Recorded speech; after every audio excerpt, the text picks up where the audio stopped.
कहते हैं कि हे गुरुदेव, प्रकृति ने जो ये मानव शरीर रूपी चुंदरी दिया है, इस चुंदरी को भक्ति के भाव में रंग दीजिए। भक्ति तो बहुतों लोग करते हैं, लेकिन भाव के बिना भक्ति अधूरी है। भक्ति कैसा करना चाहिए? जैसे हमारे पन्ना लाल जी को देखिए, भक्ति के प्रति इतनी आस्था है, इतनी आस्था है कि हम लोग उनको साल में एक बार जबरदस्ती खींच के बुला लेते हैं। इसका नाम है भक्ति। क्योंकि तुलसीदास जी ने भी रामायण में लिखा है, भक्ति बंत भगवंत गुरु, भक्ति बंत भगवंत गुरु, चतुर नाम बपु एक, तिनके पद बंधन करूं, बिन सहु विघ्न अनेक।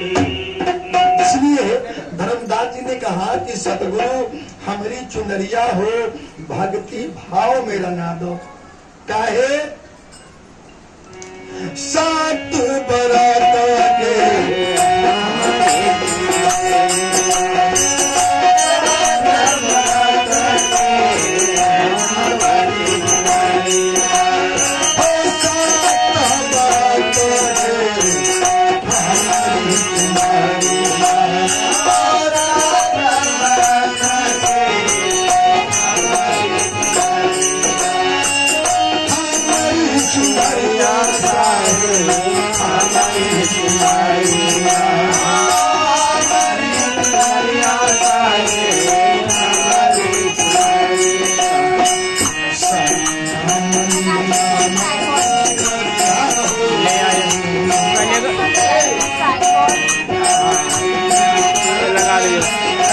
बंदगी लगा लेंगे, सिंगल बंदगी आए ना, जाए ना गाय पर लाना है, लागे रखिए।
धर्मदास जी अर्जी करते हैं कि गुरुदेव, सत्य व्रत के हमारी चुनरिया जब माय के गर्भ में था, उल्टा टंगा हुआ, पैर ऊपर मस्तक नीचे, मल मूत्र का खान था, उस जगह मेरा मुंह था।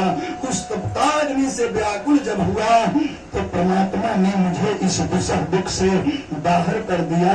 सत्य व्रत के हमारी चुनरिया और संयम नियम की नरिया हो। हमारी माता बहनें साड़ी पहनती हैं तो दो किनारी है, एक ऊपर एक नीचे। ये शरीर रूपी चुनरी में भी दो किनारी है, एक है संयम, दूसरा है नियम। अपने जीवन को संयमित बनाओ। संयम नहीं रहेगा तो लाख दवाई खा लो, बीमारी लगी। 100 दवाई का एक संयम होता है। संयम सेवा साधना सतपुरुषों का संग, यह चारों तुरंत करे मोह निशा को भंग। अगर मोह रूपी निशा अंधकार से दूर जाना चाहते हो तो सत्पुरुषों का संग करो, सदगुरुदेव के शरण में जाओ, तेरा उद्धार हो जाएगा। धर्मदास जी कहते हैं गुरुदेव एक अर्जी है आपसे। कहा क्या? कहा आपके कृपा से 56 करोड़ का तहसील, 36 राजाओं पर महाराजा हो, लेकिन गुरुदेव एक अर्जी है। क्या? लोभ मोह के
एक अर्जी है आपसे मेरा, लोभ मोह के दाग न लागे। एक दिन की बात है, जरा मेरे तरफ ध्यान दीजिए छोटे। एक दिन की बात है, एक महर्षि थे, महर्षि ऋषि नहीं महर्षि। वो महर्षि को एक ही लड़का था और वो लड़का को पढ़ने के लिए बनारस भेजे थे। महर्षि बनारस से पढ़ के जब उसका लड़का आया तो बाप पूछे बेटा पढ़ लिया? कहा बाबू बहुत बड़े विद्वान हूँ, बनारस के महान पंडितों में मेरी गिनती होती है, इतना बड़ा विद्वान मैं हो गया पढ़ के। तो बाप कहा बेटा इतना बड़ा विद्वान है तो मेरे सवाल का जवाब दोगे? कहा एकदम देंगे। कहा तो बेटा बताओ पाप के बाप कौन है? तो सारा धर्म ग्रंथ उलट दिया। कहा बाबू ये पढ़ाई तो पढ़ भी नहीं, सारा विद्वता तुम्हारी खत्म हो गई। इतना बड़ा विद्वान बन के आया अब पाप का बाप कौन है तुमको पता? जाओ पता लगा के आओ कि पाप का बाप कौन है। बेचारा चला वो पूरे बनारस क्षेत्र में अच्छे अच्छे महात्माओं से जाके अच्छे अच्छे विद्वानों से पूछा कि पाप का बाप कौन है। तो सारे विद्वान कहे कि भाई तो पढ़ाई नहीं हुआ कि पाप का बाप कौन है। बेचारा इस पाप के बाप को जानने के लिए भटकते भटकते भटकते रास्ते से जा रहा था। बड़ी गर्मी थी, इसको प्यास लगा। विद्वान जो था प्यास जो लगा तो इधर उधर खोजने लगा तो सड़क के किनारे एक मकान दिखाई पड़ा उसको, उस लड़के को। प्यास से जो तड़फला रहा था ना, तो मकान पर जाके केमारी का झंझिर खटखटाया। अरे घर में कोई है, घर में कोई है, मैं प्यास से मर रहा हूँ, मुझे पानी चाहिए। एक सुंदर औरत निकली, केमारी खोला, एक बहुत सुंदरी औरत निकली। कहा कि बाबा क्या चाहिए? कहा बेटा मैं प्यास से मर रहा हूँ, पानी चाहिए। कहा बाबा बैठिए। कुर्सी दिया और बेचारी गई और गिलास में फर्स्ट क्लास शीतल पानी लाके बाबा को दिया। बाबा प्यासे थे, घटाघट वो पानी पी गए। कहा बेटी एक गिलास और पिलाओ। तृप्ति शांत नहीं हुआ। बेचारी दौड़ के गई और एक गिलास पुनः पानी लाई और जब पानी पी के संतुष्ट हुआ, पंखा खोल दिया तो थोड़ा शीतलता भी मिल गई। तब वो कहता है बाबू बेटी बता तू कौन है? कहा बाबा बड़ा गलत काम कर रहे हैं, ये बात पानी पीने के पहले पूछना चाहिए। अब आप पानी पी लिए हैं तब कहते हैं आप कौन हो? तो मैं अपना परिचय देती हूँ, मैं वेश्या हूँ। कहा बाप रे बाप, बाप रे बाप, एक हाथ के पानी पी कर हम तो भ्रष्ट हो गए। वेश्या का पानी पिया, मुंह में उड़ी देना चाहा, क्या करना? कहा बाबा रुकिए, मत बोलो, तू वेश्या होकर के हमको पानी पिला दिया, हम भ्रष्ट हो गए, हमको गंगा जी में जाकर गोबर बालू गिरना पड़ेगा, गोबर बालू गिरना पड़ेगा। तू वेश्या होकर के हमको पानी पिला दिया। का बाबा घबराइए मत, अरे पानी तब पी ले, देखिए भ्रष्ट हो ही गए, गोबर बालू तो गिरना ही पड़ेगा। तो मेरा तो उद्धार करके जाइए, खाली पानी पीने से क्या होगा? एगो लड्डू खा लीजिए ना। नहीं, तुम्हारे हाथ का पानी पी लिए, हम भ्रष्ट हो गए, हमको गोबर बालू गिरना पड़ेगा और फिर लड्डू खाएंगे तो हर हमारा नरक में जाना पड़ेगा। कहा बाबा एक लड्डू खाइएगा ना तो 5 गो सोना का सर्फी देंगे। और बाबा सोच में हो गया, सोना के 5 गो सर्फी। तो मने मने सोचने लगा बाबा जी ये पानी तो पिए लिए, भ्रष्ट तो हो ही गए, लड्डू खा लेंगे तो 5 गो सोना का सर्फी देगा। तो कोई बात नहीं, खा लेते हैं 5 गो सोना का और सर्फी तो मिल जाएगा। और जाके गंगा जी में गोबर बालू गिर के नहा लेंगे, पाप खत्म हो गया, हो जाएगा। तो वो बेचारी लड्डू लाई और 5 गो सर्फी कर दिया।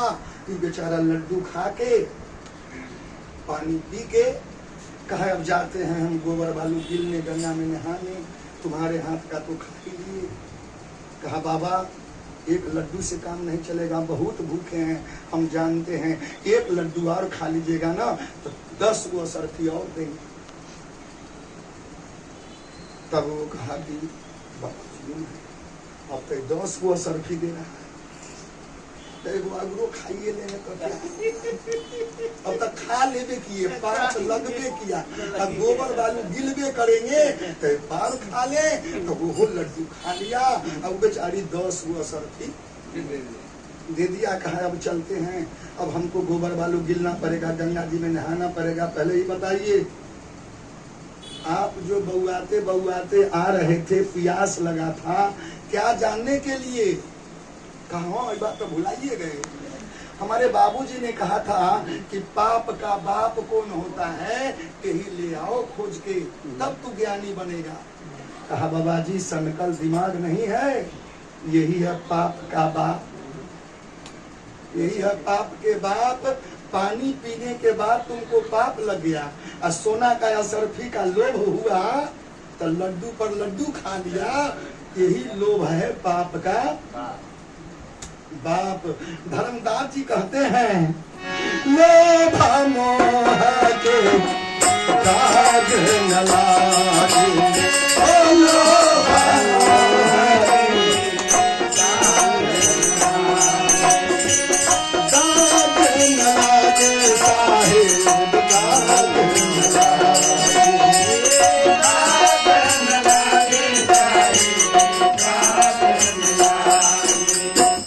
वो जो चरण पर गिर गया ना, विषया के चरण पर गिर गया।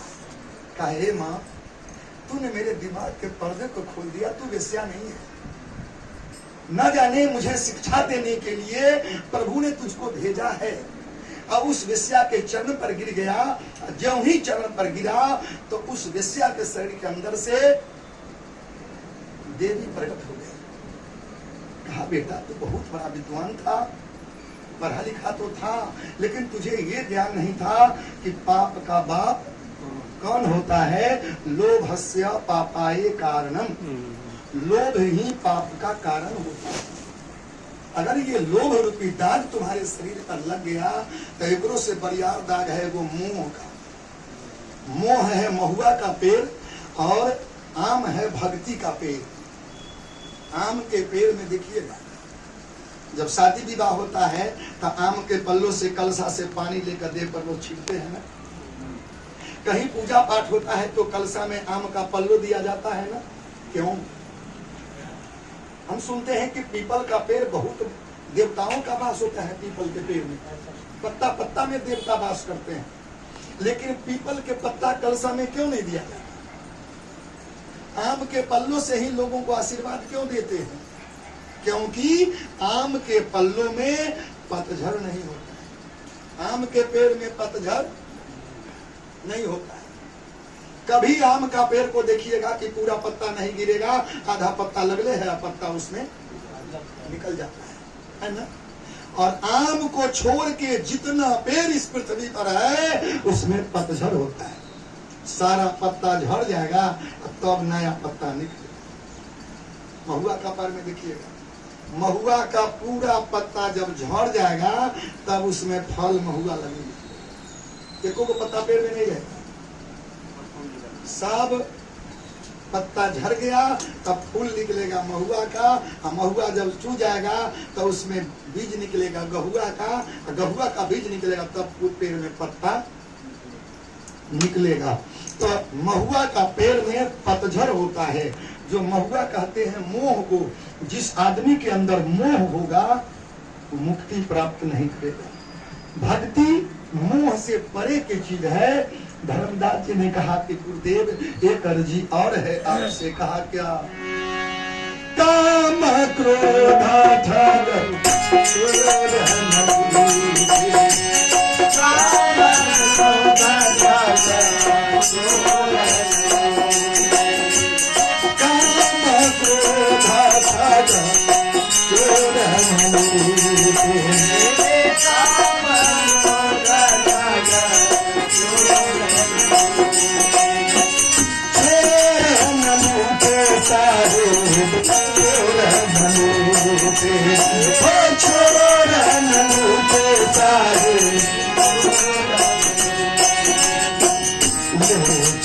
ज्ञान के नगरिया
काम चोर न लूटे। इस शरीर की चोरी में दो ठग है, पहला है काम और दूसरा है क्रोध।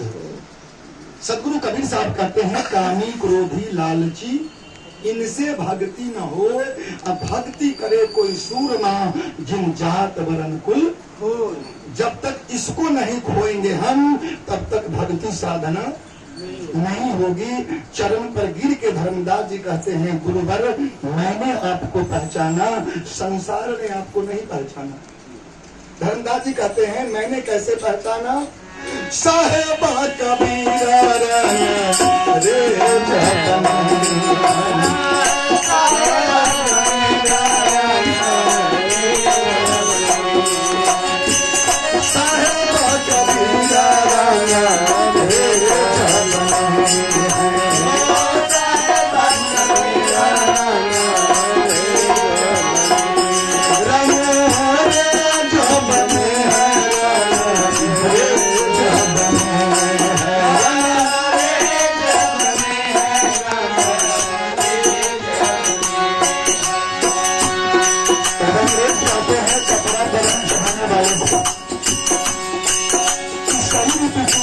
चढ़ाने वाले संत सम्राट सज्जनों का भी मौजूद है। साहेबा कबीरा राना रे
हाँ